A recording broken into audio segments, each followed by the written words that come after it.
Bueno, estamos iniciando esta primera reunión científica de la CHET-CP. ¿Ya? Para mí, estoy muy contenta de poder participar acá con ustedes y poder compartir este tema, que efectivamente es de creciente interés. ¿Sí? Vamos a compartir la pantalla, ¿ya? Y como les decía por el chat, la idea es que puedan compartirnos sus preguntas a través del chat, ¿ya? Estaremos atentos igual a ir ingresando a las personas que se vayan sumando. Bueno, entonces, esta primera reunión científica tiene el objeto de que conversemos un poco y reflexionemos sobre el rol de la medicina estilo de vida en el manejo de personas con dolor persistente. ¿Ya? Voy a partir yo con una pequeña introducción al tema y luego vamos a tener a dos expositores muy destacados de esta área, la doctora Sandra Lanza y el doctor Waldo Ortega.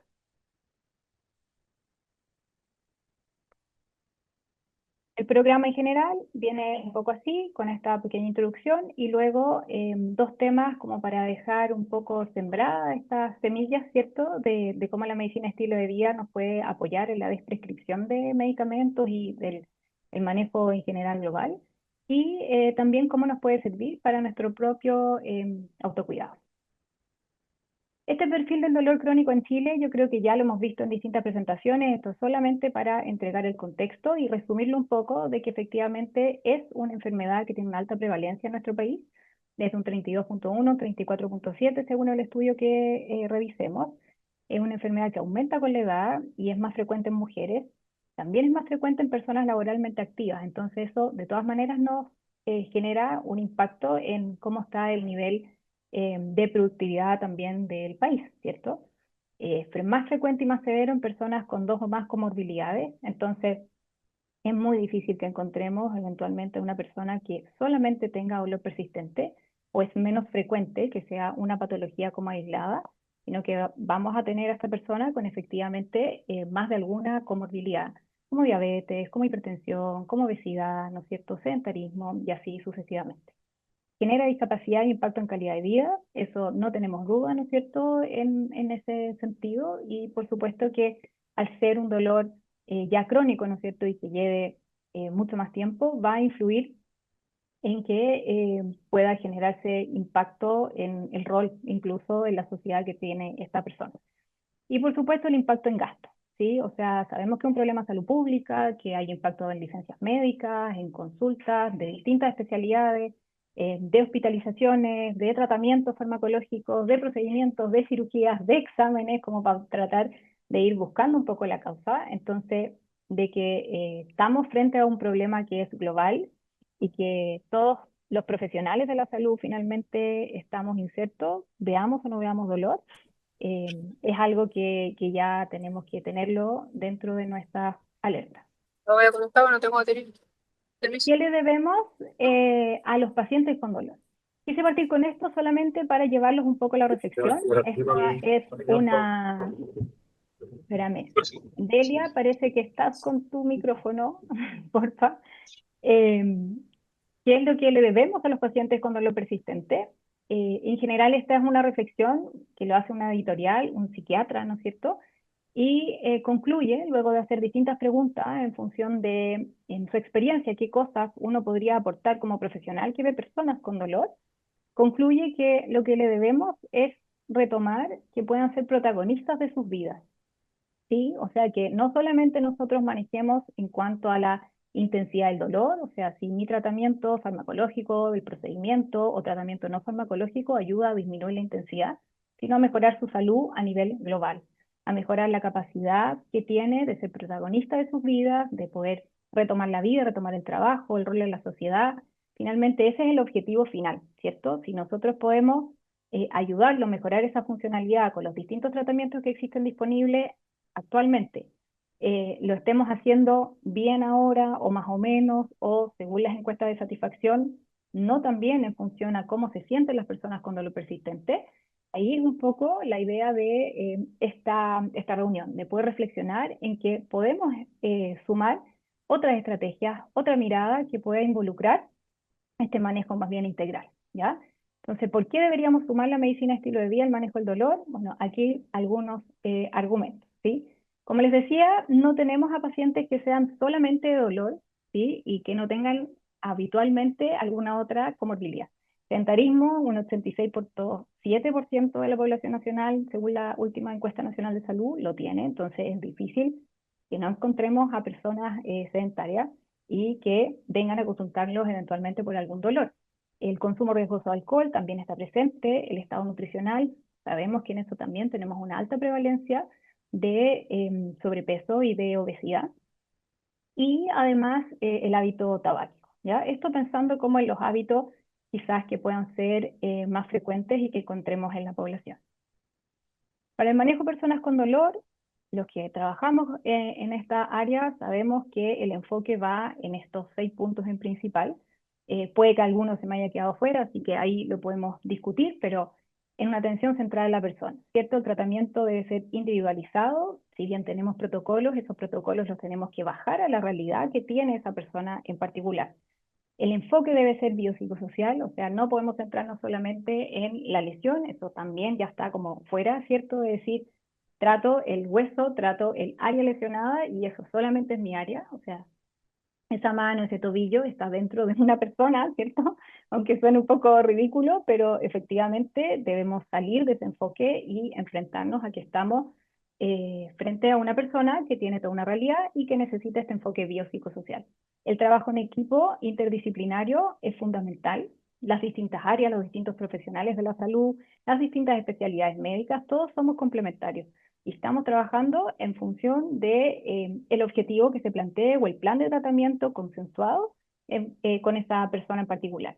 La educación en dolor es fundamental para la misma persona que está con el diagnóstico, para su familia y por supuesto la capacitación continua del profesional de la salud. ¿Ya? Ahora, con las distintas herramientas que tenemos, de todas maneras, como que el tiempo vuela mucho más rápido y la información también, así que es importante mantenerse actualizado. Y por último, el autocuidado. La atención de personas con dolor persistente, ya sea de origen oncológico o no oncológico, genera un impacto, ¿cierto? Un impacto en nuestra eventualmente fatiga, motivación, en que a veces no vamos a sanar eventualmente a esa persona. Entonces, eso también es importante de considerarlo como parte de las estrategias de autocuidado. Es así como en la medicina de estilo de vida. Algunos pueden haber escuchado, ¿no es cierto?, de esta disciplina. Se basa principalmente en estos 6 pilares que buscan no diferenciar el manejo por partes, sino que integrar el estilo de vida como parte, obviamente, de lo que es esa persona. Es un enfoque basado en evidencia que tiene objetivos de prevención, tratamiento y eventualmente de revertir enfermedades, pensando principalmente en lo metabólico, como la diabetes, que se basa en la promoción de conductas saludables, de una adaptación individualizada y que se pueda adaptar a lo largo del ciclo vital, ¿ya? Cumple un rol importante, que es un trabajo interdisciplinario, ¿sí? Y que el enfoque, que finalmente los profesionales que practicamos medicina de estilo de vida o que estamos certificados en medicina de estilo de vida, es un enfoque más bien de coach, de acompañamiento, de un trabajo en equipo con la persona, de ir manejando en ese sentido cuáles son las expectativas, las metas, y eso es un complemento al manejo farmacológico y no farmacológico en general, o habitual o tradicional del dolor. Como les decía, es transversal a todos los profesionales de la salud, ¿sí? O sea, esto si bien tiene el nombre de medicina estilo de vida, sí tenemos profesionales formados en medicina estilo de vida, como kinesiólogos, enfermeras, nutricionistas, dentistas incluso, que manejan también dolor orofacial, que podemos seguir trabajando el equipo. Acá lo importante es que tengamos un lenguaje común, ¿sí? O sea, tanto en lo que es educación, por ejemplo, en lo que es educación de neurociencias del dolor, y en este caso en la información que le demos en relación al estilo de vida. La evidencia es creciente, ¿sí? Acá no es el espacio, sí puede ser en un futuro, de ir revisando cada una de la evidencia que tenemos en cada uno de los pilares y con los distintos tipos de diagnósticos, ¿sí? Así que esto también lo dejamos como para sembrar un poco la curiosidad. Algunos potenciales mecanismos, por ejemplo, solo en nutrición que se ha visto, es este concepto principalmente en la inflamación de bajo grado, ya que comparte el estrés oxidativo, comparte la inflamación, la neuroinflamación en el proceso, ¿no es cierto?, de la sensibilización central. Entonces, nos hace sentido, yo creo. Yo creo que las personas que manejamos dolor vamos haciendo eh, o tenemos ciertas limitantes en cuanto al tratamiento y que uno ve que con algunos ajustes efectivamente podríamos cambiar un poco el curso de la enfermedad. Por ejemplo, esto solo como para mostrarles que ya hay evidencia de algunas intervenciones que se proponen en función de los tratamientos y de cómo integrar el estilo de vida o la medicina de estilo de vida al manejo de las personas con dolor. Principalmente tenemos que identificar que esto no lo podemos separar de la persona, los hábitos son parte de lo que es esa persona, ¿cierto? Entonces hay que identificar los factores del estilo de vida que tuviesen algún riesgo o elemento a manejar. Luego eliminar o identificar, perdón, más que eliminar, las barreras que tenemos frente al cambio de comportamiento en salud, ¿sí?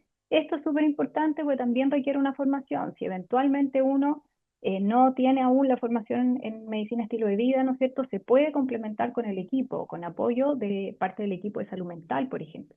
¿Sí? O sea, de las barreras del cambio, las creencias limitantes, la kinesofobia, también van a influir en si es que esa persona va a poder volver a practicar ejercicio o no, alimentarse de una manera más balanceada, ¿no es cierto? Entonces, o hacer ciertas estrategias en función del manejo del dolor. Hay que identificar esas barreras y poder ofrecer un abordaje multimodal, muy personalizado en el estilo de vida. Estrategias que actualmente están tratando de integrar esto, ¿no es cierto? Por ejemplo, en atención primaria, es el modelo de SICEP, ¿sí? O sea, ese puede ser un súper buen puntapié como para que miremos a las personas con comorbilidades y podamos integrar lo que es la medicina estilo de vida. Y ahí ir armando el plan consensuado y proveer también de un abordaje que pueda ser individualizado y las derivaciones que necesitemos realizar entre los distintos profesionales. Como conceptos claves de esta primera parte o como introducción, la idea es que nos quedemos y se queden con que esto efectivamente llegó para quedarse, ¿sí? Desde el punto de vista de que no es negociable, es que no vamos a tener otra opción en función de que esto siga aumentando, de que tenemos cada vez más población adulta mayor y con comorbilidades, entonces tenemos que hacer este llamado a la acción, de que también el dolor se integre estos conceptos y salgamos un poco del manejo desde el punto de vista de lo biomédico, ¿sí? Con esto yo termino mi primera parte y vamos a dar el paso a la doctora Sandra Lanz. Yo voy a dejar un segundo de compartir y nos vamos ajustando. Ya, Gracias, ya voy a... bienvenida Sandra. Gracias. Muchas gracias por estar presente en esta primera reunión científica de la Asociación Chilena de Estudios del Dolor y Cuidados Paliativos. Estamos muy contentos de poder tenerte acá. Tú eres la presidenta, ¿no es cierto?, de la Sociedad Chilena de Medicina Estilo de Vida. Eres médica de familia, médica saludista, ¿no es cierto? Y la única chilena y de América del Sur, ¿no es cierto?, que es intensivista en medicina de estilo de vida, ¿ya? Entonces, es un honor para nosotros poder escucharte. Esta reunión va a quedar grabada también para las personas que no pudieron conectarse directamente, así que adelante, Sandra. Muchas gracias, Andrea, por esta invitación y por invitarme a hablar de este tema de la desprescripción, que es algo que me gusta mucho, que está muy relacionado con la medicina de estilo de vida. No está fácil porque tengo 15 minutos, pero lo voy a intentar. Bueno, y aquí aplica este concepto del menos es más. Y en el fondo, el desprescribir es un arte, ¿ya? Porque en general a nosotros en las escuelas de medicina nos enseñan a prescribir, ¿cierto? Cómo hacerlo de la manera correcta. Ahí sale, la segunda. Pero por lo menos yo creo que a la mayoría, y esto es algo que sigue pasando, creo que no nos enseñan a cómo hacer una desprescripción y sentirnos seguros haciendo esto. Y bueno, un poco lo mismo, es todo un arte saber cuándo prescribir medicamentos, pero es aún más importante y difícil saber cuándo suspenderlo, ¿cierto? Y saber cómo hacerlo y cómo darle tranquilidad a las personas. Y ya lo decía esto Thomas Alva Edison, que el médico del futuro no va a recetar medicamentos, sino que va a interesar a sus pacientes en el cuidado del cuerpo humano, etcétera. Bueno, ojo acá que no es que no tengamos que recetarlos, pero tenemos que saber también cuándo comenzar a retirarlos.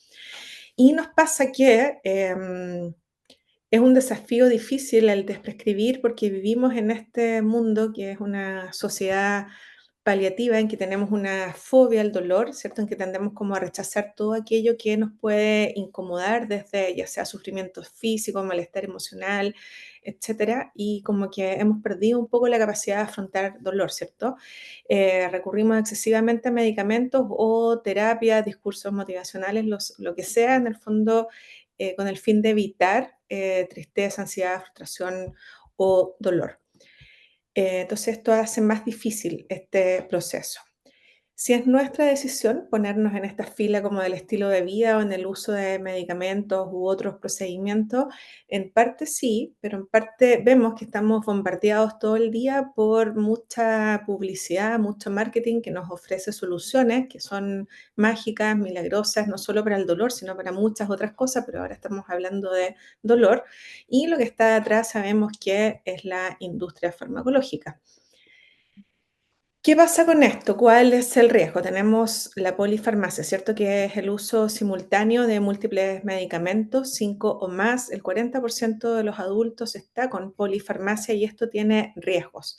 Eh, Caídas, hospitalizaciones, discapacidad, o sea, con riesgo de eventos adversos por medicamento y muchas veces incluso hay prescripciones que están, que no son apropiadas y para mí, afortunadamente, a veces hay falta de adherencia, las personas no se toman todo lo que se les prescribe.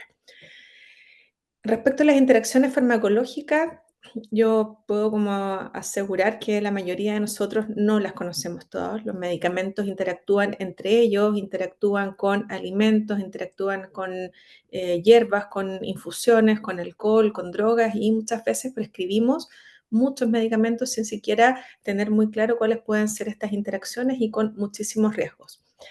Como les decía, esto es opinión personal. Afortunadamente hay incumplimiento terapéutico. Eh, y se ha visto que hasta en un 50% de las personas que ocupan hipoglicemiantes pueden no usarlos. Y en el caso del dolor agudo, el cumplimiento puede ser alto, con un 70-80%, ¿ya? Porque es un cuadro como corto, limitado, pero en el caso del dolor crónico, el cumplimiento ya va disminuyendo de un 40-60%, porque lo que veíamos recién de estos efectos adversos, ¿cierto? ¿Y cuál es la alternativa a la polifarmacia? El poder reducir la exposición a estos medicamentos cuando sea posible y de una manera segura. Entonces tenemos aquí la desprescripción. Aquí aparece este concepto que en el fondo es una reducción o eliminación intencionada, esto es súper importante, que es intencionada, que es planificada de los medicamentos, no es de todos los medicamentos, de aquellos que ya no son necesarios y que pueden estar causando efectos secundarios innecesarios. ¿Ya? Es un proceso del cual el profesional de salud revisa y en conjunto con el paciente toman decisiones para mejorar el tratamiento y se evita la polifarmacia y los riesgos asociados. Es una habilidad clínica que va muy de la mano con la medicina de estilo de vida, que es de lo que les habló Andrea recién, porque cuando vamos implementando cambios va disminuyendo la necesidad del uso de fármacos, debe ser supervisado por un profesional. Y lo que les decía, que no es para todos los fármacos, es para aquellos que no son beneficiosos y pueden estar causando daño. El objetivo, en el fondo, es mejorar la calidad de vida de las personas, retirando estos medicamentos o disminuyendo que ya no son necesarios, que puedan estar causando riesgo, disminuye los efectos adversos y además disminuyendo la carga económica para las personas y para los sistemas de salud. Beneficios, acá está con más detalle, además mejora la adherencia en caso de que medicamentos que sí se requieren, cuando retiramos medicamentos y dejamos solamente lo que es necesario, va a mejorar la adherencia. Es mucho más fácil tomarse 1 o 2 medicamentos que tomar 5 más al día. Disminuye los efectos adversos, disminuye ingresos, disminuye los gastos y es un enfoque más seguro y más centrado en el bienestar. Por lo tanto, la desprescripción acá se nos presenta como una intervención que nos da esperanza, ¿cierto? Y en el dolor crónico es importante por la alta exposición a analgésicos, opioides, neuromoduladores y el aumento de riesgos adversos que puede haber asociado al uso de estos fármacos. ¿Cuándo pensar en desprescribir en el dolor crónico? Cuando hay cambios en los hábitos de las personas y en la condición clínica, vamos a ver más adelante, Cuando los riesgos de los fármacos superan los beneficios, cuando hay polifarmacia que no se justifica y cuando el paciente expresa un deseo de reducir los medicamentos, porque muchas veces ellos dicen, doctor, doctora, ¿sabe qué? No quiero tomar toda esta cantidad de medicamentos. La necesidad de desprescribir va bien de la mano con la medicina de estilo de vida. En la medicina como más convencional se centra más en el cuándo y cómo iniciar esta prescripción, pero no nos enseñan mucho, ¿cierto?, cómo y cuándo eliminarlos. Pero en medicina de estilo de vida, como vamos abordando la causa de las enfermedades, va pasando que necesitamos ir bajando las dosis de estos medicamentos para evitar efectos adversos. Entonces, este concepto es súper importante, que cómo va a la intensidad con que yo incorpore cambios de hábitos en mi vida. Por ejemplo, si es un paciente con un dolor crónico articular, que hace un cambio leve en su alimentación, que reduce la comida rápida, por ejemplo, una vez a la semana. El resultado puede ser que haya una mejoría leve, que hay un ajuste mínimo, que eso requiere ajustes mínimos en la medicación.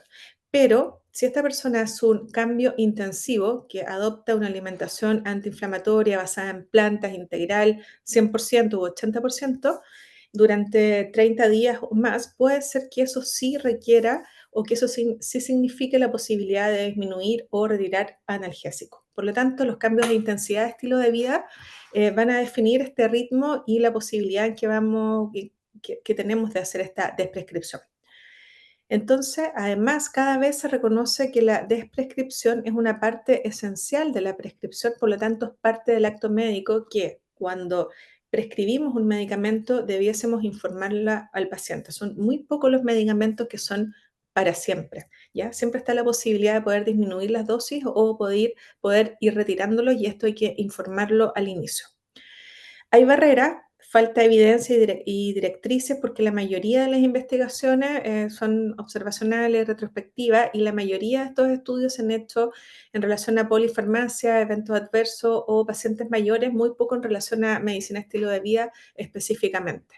Hay barreras también de distinto tipo que tienen que ver con la organización, barreras interpersonales, y barreras muy importantes como los multiprescriptores. Y esto es algo súper frecuente, hay muchos profesionales viendo una misma persona y muchas veces la información no está clara. No todos saben qué es lo que está usando ese paciente y eso tiende a causar confusión, error y no contribuye a avanzar en esto de desprescribir. Y barreras médicas también, por supuesto, que en general todos hemos retirado algún medicamento de manera reactiva, cuando hay alguna alergia, algún efecto adverso, una intolerancia, etcétera, ¿cierto? Y eso nosotros lo consideramos como algo que es apropiado, que es oportuno. Entonces debiésemos también estar preparados para tener un enfoque más proactivo, ¿ya? Y no tener temor a hacerlo si es de manera adecuada y planificada. Esta lámina, que se ve con harto contenido, es como todo lo que está resumida en la que viene, tiene todo lo que debiésemos considerar para hacer la desprescripción. ¿Ya? Recopilar todos los antecedentes, considerar qué dosis se está usando estas intervenciones de medicina de estilo de vida, que le decía que es muy importante, ya que si son más intensivas pueden hacer que requiramos un cese más rápido de los medicamentos, evaluar la adherencia, considerar que esta desprescripción debe centrarse en el paciente, entonces considerar valores, creencias, expectativas, motivaciones. Muy importante si hablamos de medicina de estilo de vida, considerar la etapa del cambio en que está el paciente, que esta desprescripción sea con consentimiento del paciente, planteándonos objetivos y conociendo cuáles son los riesgos y beneficios que esto puede tener, que esto sea hecho de manera progresiva. Muy importante el automonitoreo, que vayamos viendo la sintomatología, algunos exámenes de laboratorio en algunos casos, considerar la logística, si estamos disminuyendo dosis, este comprimido o está tomando una cápsula, ¿lo puedo fraccionar? ¿No puedo? ¿Cómo lo hago? ¿Cómo veo eso en la parte práctica con el paciente? Y tener este enfoque proactivo.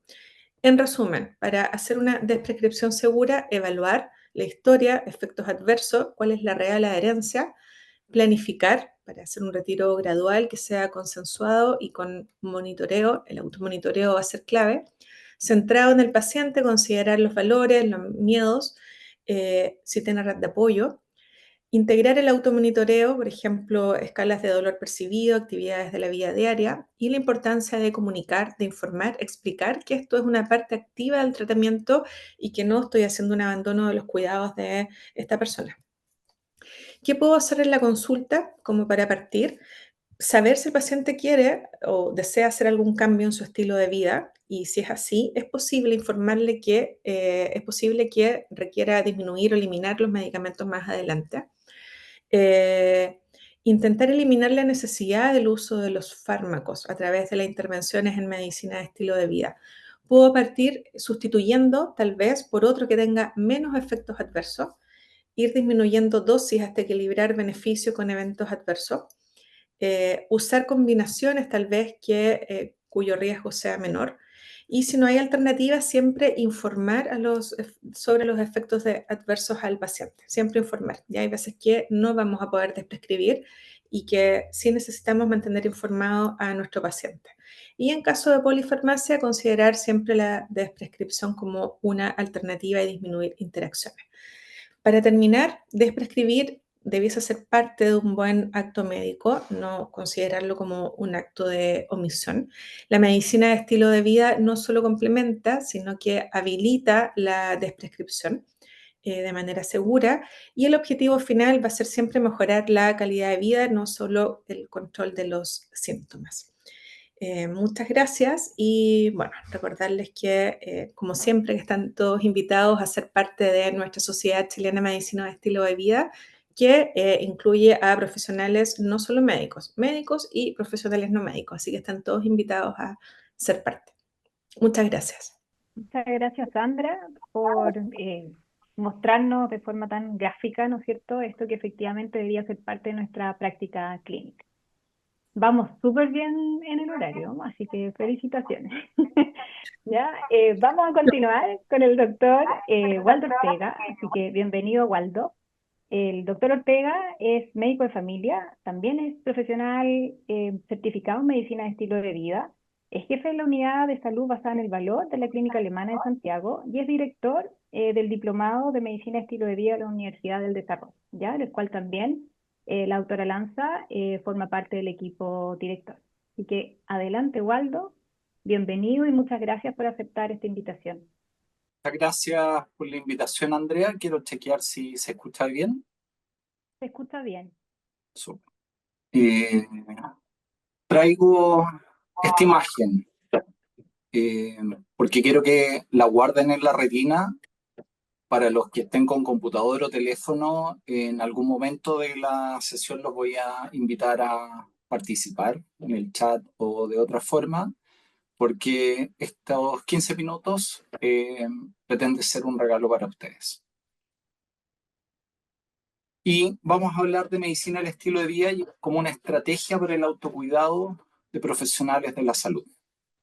Vamos a hablar de qué es el autocuidado, por qué es importante y cómo nos cuidamos desde la medicina del estilo de vida. Esta imagen es para pensar en qué es el autocuidado. No sé si alguna vez han pensado en qué es eso. Algunas definiciones. Es la práctica de tomar un papel activo en la protección del propio bienestar y felicidad, especialmente durante periodos de estrés. El autocuidado puede ayudar a prevenir el agotamiento, mejorar la empatía y la actitud del personal de salud. Y entonces quiero preguntarles, dado que como profesionales de la salud y también somos personas, ¿alguno de ustedes está sometido a estrés? Si quieren pueden contestar en el chat, los que estén con cámara levantar la mano. Yo también. ¿Qué cosas nos estresan, por ejemplo? Dicen jaja presente. Sí, me imagino que a todos. Días y días, estrés académico, tiempos de atención, el balance, familia-trabajo, siempre estar atrasados con cortos de tiempo, atención, familia versus trabajo, hijos adolescentes. Y ¿Cómo se siente ese estrés? ¿Cómo lo viven? A mí se me aprieta un poco el pecho. Cuando estoy estresado, se me aprieta un poco el pecho. ¿A ustedes? Taquicardia, dolor de cabeza, inflamación intestinal, irritable, dolor de espalda. Parece que les pasan y nos pasan las mismas cosas que nos pasan a nuestros pacientes también, ¿sí?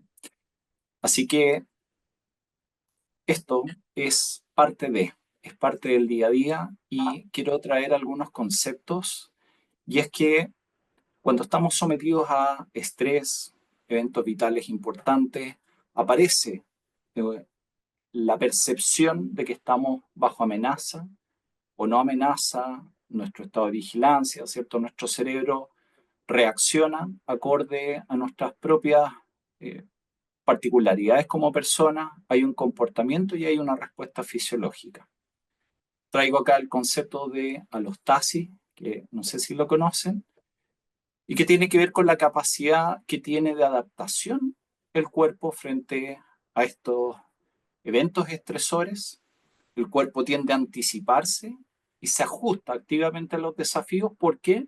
Porque busca mantener el equilibrio, busca la homeostasis el cuerpo siempre a través del cambio. Entonces aquí los conceptos claves son flexibilidad y adaptación. Sin embargo, esta adaptación no es gratis, ¿sí? Va a depender en este gráfico en que la línea acá es el rendimiento y si la línea se mantiene fija está la homeostasis, pero la vida nunca es así. Como ya pusimos ahí en el chat, a veces pueden haber estresores agudos o estresores crónicos y cuando aparece un estresor mi rendimiento puede mejorar, pero luego cae. Debieran haber fases de recuperación, desarrollo de resistencia, pero me canso, me agoto. Sin embargo, cuando hay estrés crónico, pareciera ser que no volvemos a nuestra base de homeostasis y empezamos a acumular este cansancio, este agotamiento, y esto es lo que se llama la carga alostática, que en simple es el desgaste acumulado, es el precio que paga nuestro cuerpo por estrés crónico o mal manejado. Y acá es demasiada adaptación, demasiado tiempo, en donde no tenemos el tiempo suficiente para recuperarnos y volver a nuestra base, ¿sí? Y hay un estrés sobre otro y sobre otro, para alcanzar un nuevo punto homeostático, ¿cierto? Pero que está alterado, no es acorde a nuestra fisiología basal. Y acá los conceptos claves son desgaste y sobrecarga. Y acá el mensaje es que la adaptación, la alostasis es buena, pero en exceso nos lleva al desgaste, que es la carga alostática. Así que el mensaje es cómo cuidamos nuestro equilibrio. La ley de Yerkes y Dodson respecto a estrés en la línea del eje de las X y el rendimiento en el eje Y. Si tenemos poco estrés, rendimos poco, incluso podemos aburrirnos. En la medida que aumenta el nivel de estrés, puede haber una tensión que sea saludable. En el eustrés podemos incluso llegar a nuestro punto óptimo, ¿cierto? El alto rendimiento, podemos llamarlo también, donde estamos enfocados en el trabajo, en motivación, creatividad.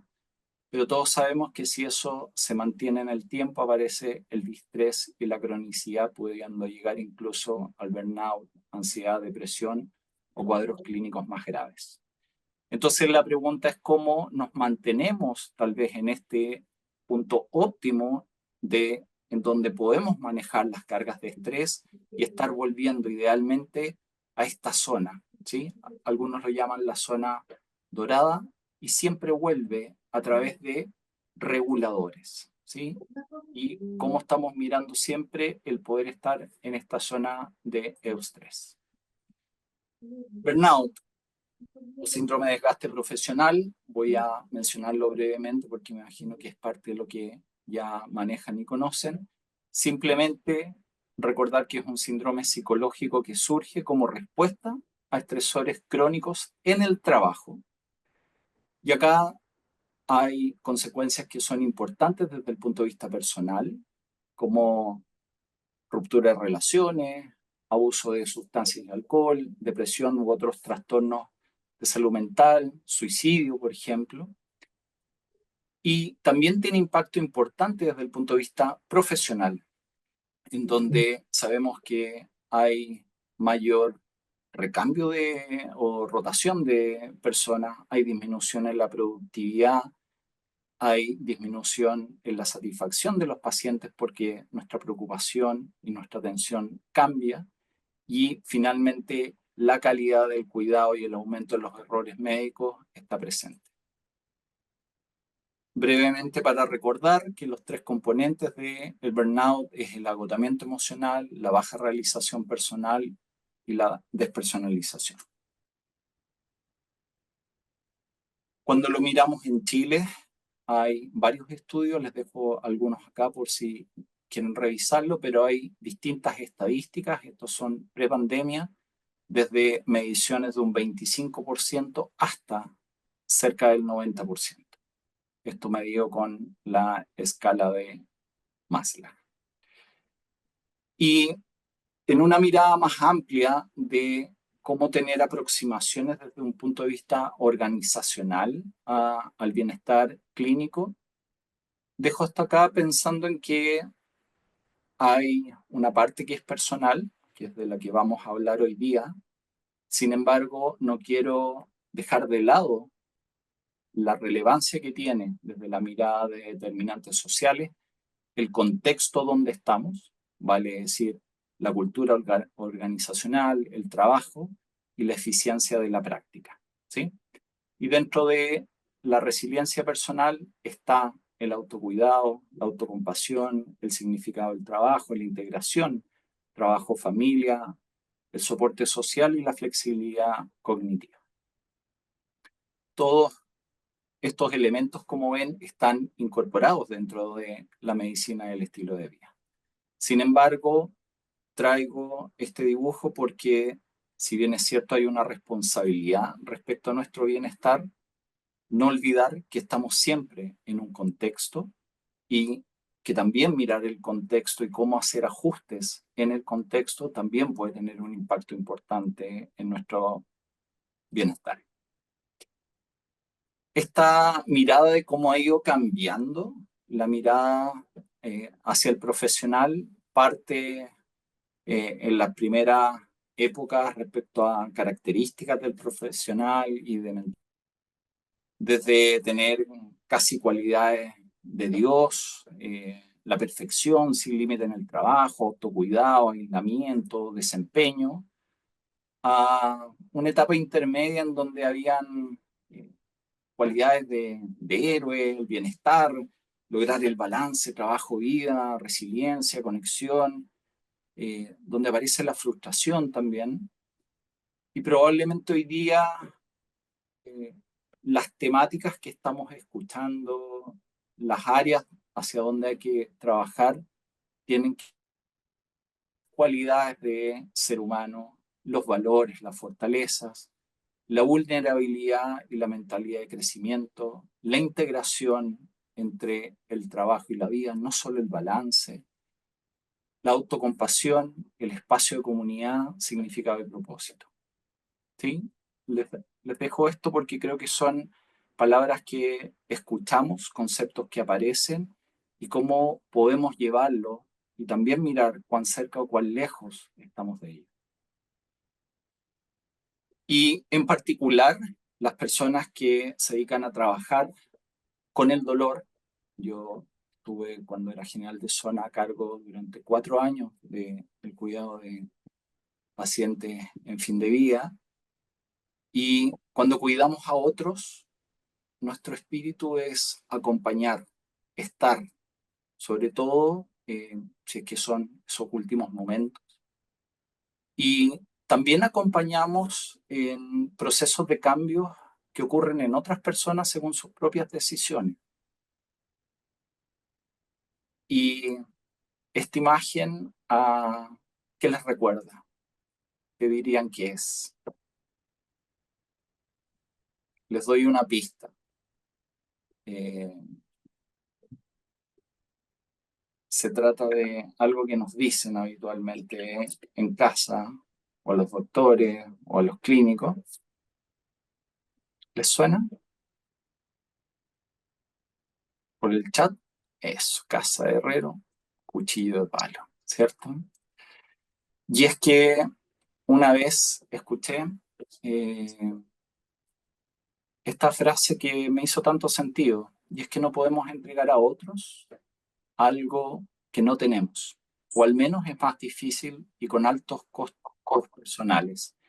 Y esto no tiene que ver con, de nuevo, con mirarnos y autoflagelarnos, sino que con la toma de conciencia, de que también para cuidar a otros tenemos que cuidarnos a nosotros mismos.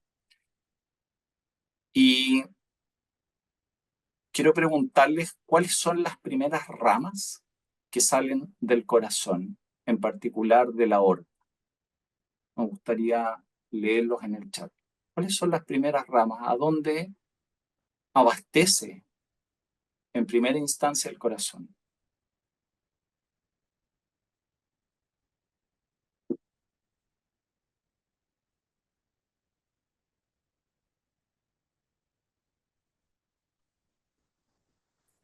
El miocardio, colocaba Valentina, ¿cierto? Y traigo esta imagen para recordar que en nuestra biología el cuidarnos, el nutrirnos está en primer lugar. Si el corazón no se abastece a sí mismo, no puede, o si no se nutre a sí mismo, no puede nutrir al resto, ¿sí? Así que siempre piensen en esta imagen, ¿sí? La necesidad de nutrirnos a nosotros mismos. Y entonces la medicina del estilo de vida ya lo presentó Andrea. A mí me gusta pensar en esto, en cómo estos 6 pilares, comer en forma saludable, actividad física, controlar el estrés, las relaciones interpersonales y conectividad, disminuir o evitar el uso de sustancias tóxicas y mejorar hábitos de sueño, a mí me encanta pensar es que es un manual de uso del ser humano. Es como si la tecnología que tenemos, si hacemos esto, va a funcionar bastante bien y probablemente sea una buena forma de lograr un mayor bienestar y calidad de vida. Así que si nos quedan 2 minutos, los invito a pensar y conectar cómo está mi estilo de vida hoy y que se vayan de esta reunión con la sensación de decir, mira, parece que tal vez acá no está como quisiera, tal vez estoy bastante bien y tomar conciencia que estoy bien y regalarse estos minutos de reflexión.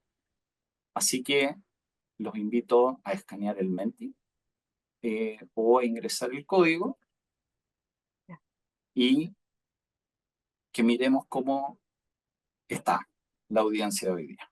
Así que nos tomamos un minutito para esto, lo revisamos y cerramos.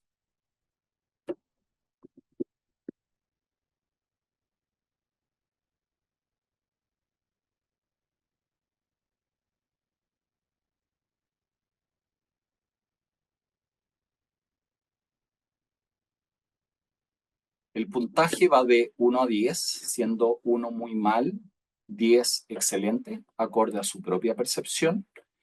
Y en el caso de abuso de tabaco o alcohol, muy mal sería que hay abuso o mucho consumo, y excelente sería que no hay nada.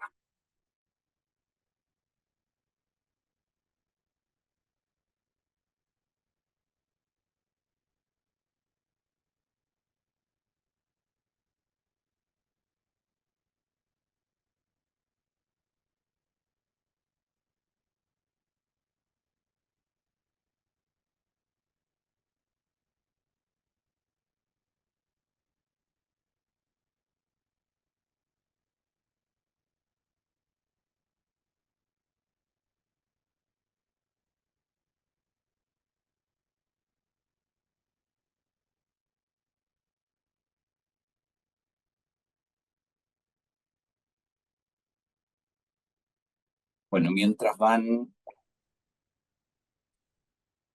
terminando ahí, fíjense que en alimentación, 7,6. Actividad física junto con manejo del estrés son los que están más bajos. Manejo del estrés en 5, actividad física 5,8, sueño un poquito mejor, y parece que relaciones significativas y abuso de tabaco, alcohol, es donde estamos mucho mejor. Les quiero contar que esta actividad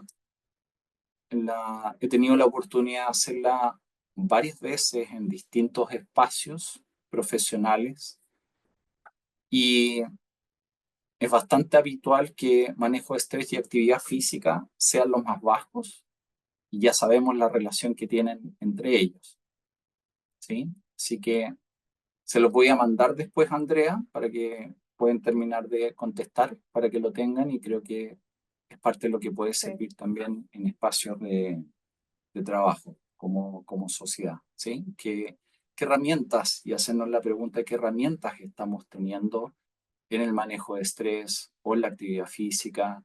¿Qué cosas simples a veces pensamos nosotros para los pacientes y nos pueden servir también para nosotros, ¿sí? Después de todo, como vimos al principio, somos personas exactamente igual que nuestros pacientes, con las mismas dificultades, las mismas problemáticas, las mismas formas de sentir.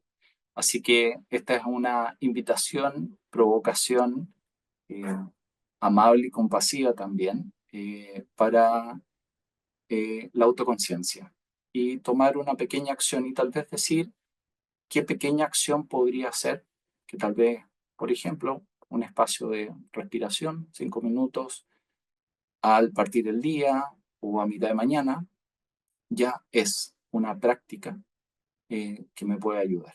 Solo la toma de conciencia. Muchas gracias. Muchas gracias, Waldo. Qué importante y qué bueno que después podamos compartir esta encuesta porque nos puede permitir hacer un diagnóstico, ¿cierto? O sea, a veces efectivamente estamos en función de capacitarnos de los temas técnicos, pero estos temas que se acercan a cómo uno como profesional puede también entregar las herramientas de una forma más directa al ser partícipe también de a veces estos cambios, eh, genera un tremendo impacto, ¿ya? Así que gracias, Waldo, gracias, Sandra. Dejamos abierto el chat si prefieren o levantar la mano para preguntas o reflexiones que tengamos. Tenemos 9 minutos, si veo, sí, 9 minutos para poder terminar en el horario. Así que levanten sus manos con confianza y tienen disposición de abrir los micrófonos también. Yo voy ajustando. Bueno, comentan que muchas gracias en general. Acá hay una pregunta para Sandra. Sandra me escribió que tuvo que salirse un poquito antes, ¿ya? Así que dice acá Ale Rodríguez, que es parte de nuestro equipo directorio. Waldo, si nos puedes dar tu opinión, yo también podría complementar. Dice, ¿qué tan difícil es la desprescripción en el mundo médico? Es difícil si no tienes otras herramientas, ¿sí?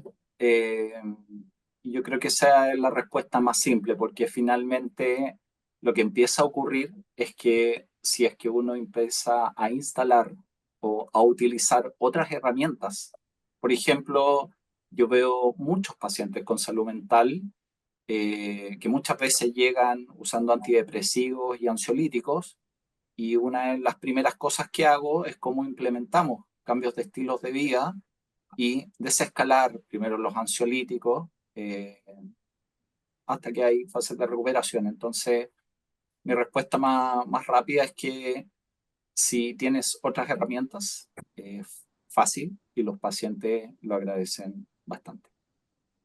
¿Cómo, perdón, Waldo, cómo lo van haciendo, por ejemplo, en lo que tú mencionas con la disminución de medicamentos en el área de psiquiatría? ¿Cómo lo vas haciendo ahí, Por concretamente? ejemplo, por ejemplo, un paciente que, esto es toda la semana, paciente que usan clotrazepam, RICE, y vienen por su receta de RICE. ¿Sí? Un clásico de la consulta.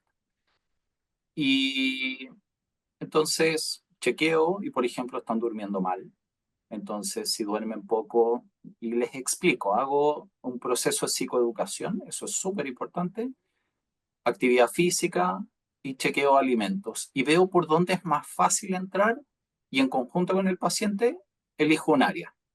Listo, perfecto. Vas a ajustar sueño, vas a empezar a hacer actividad física, le doy su receta, le digo, mira, ¿qué tal si intentamos? Listo, perfecto. Y control habitualmente en 3 semanas. Y en la medida que empieza a ver, empiezo a desescalar, ¿sí? Entonces, primero, es como si le cambiara el fármaco. Esa es mi forma de verlo. Es como, en vez de que doy ejercicio, duerme, eso va a regular, va a estar mejor, y se empieza a dar cuenta que ya no necesita el fármaco. Así, es colocando algo, o sea, colocando una intervención específica estilo de vida y retirando los fármacos.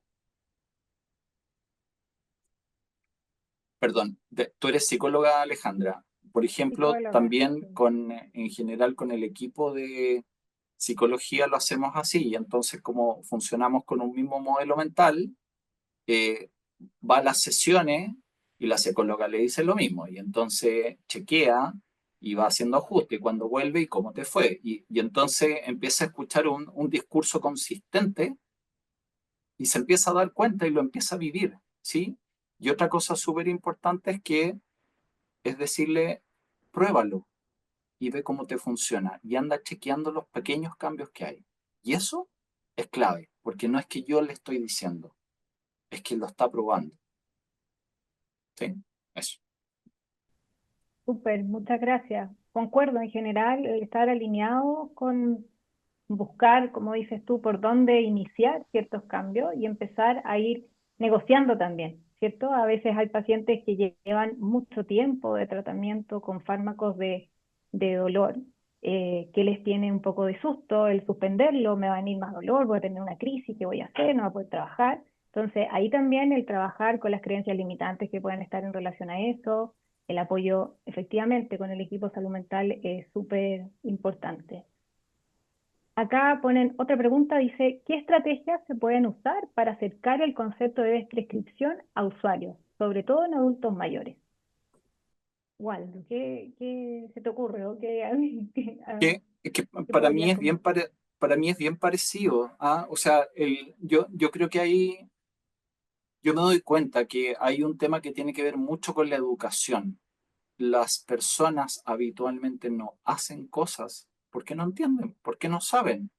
Si uno se toma un tiempo, 5 minutos, 10 minutos, para explicar cuál es el trasfondo, finalmente es, ok, yo tengo la idea de por qué te va a servir, o el clásico de pacientes con artrosis, dolor de rodilla y que no quieren hacer actividad física, y entonces una educación de cómo es que aumentar la musculatura va a disminuir el dolor, etcétera, creo que es clave. Entonces, yo creo que la estrategia para mí es siempre igual, es educo, chequeo, que comprende y bueno, ¿y cuál es la sugerencia? ¿Y qué le hace sentido? ¿Qué puede ser un pequeño cambio que vaya censando? Y seguimiento y acompañamiento. ¿Cómo le fue? ¿Cómo está? Eso. ¿Sí? Súper, muchas gracias. Elizabeth Flores, tienes tu mano levantada.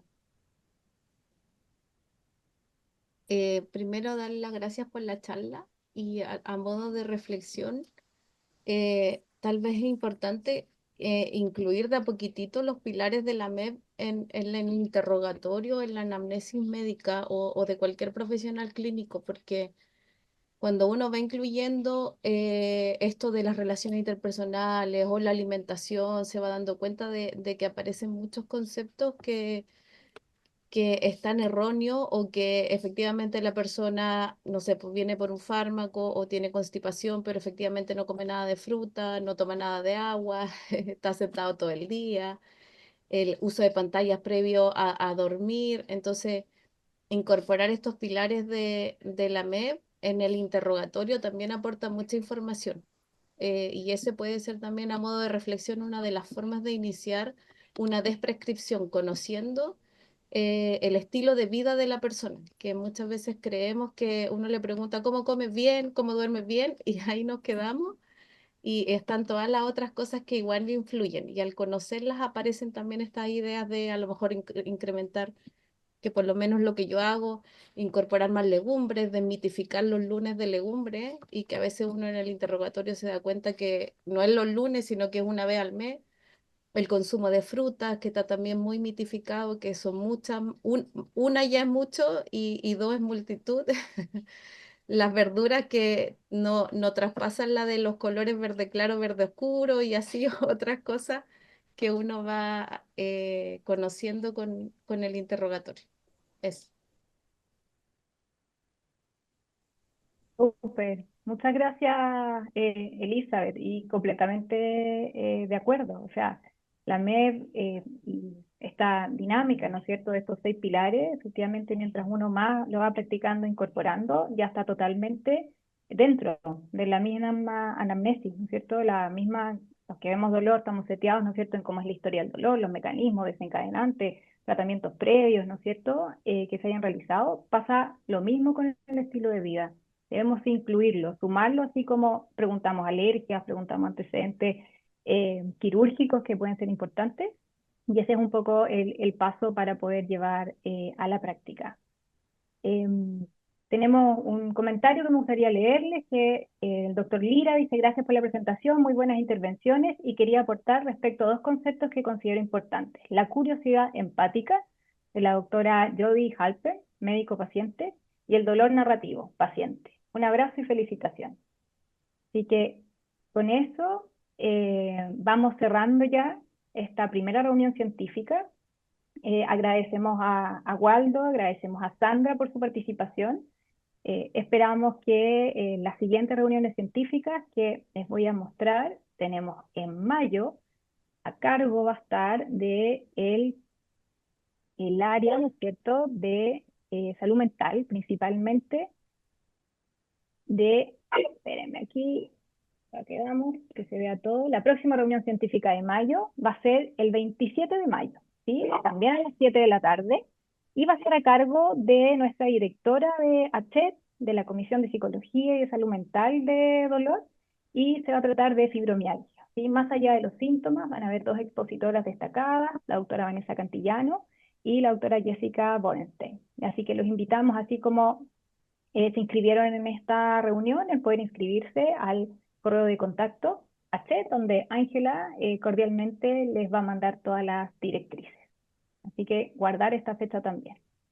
Y agradecerles también a todos por su participación, ya recordarles que esto va a quedar grabado y luego lo vamos a subir a las páginas de ACHET, a YouTube y a todas las plataformas, ¿sí? Así que, de verdad, muchas gracias por toda su participación. Que estén muy bien. Chao.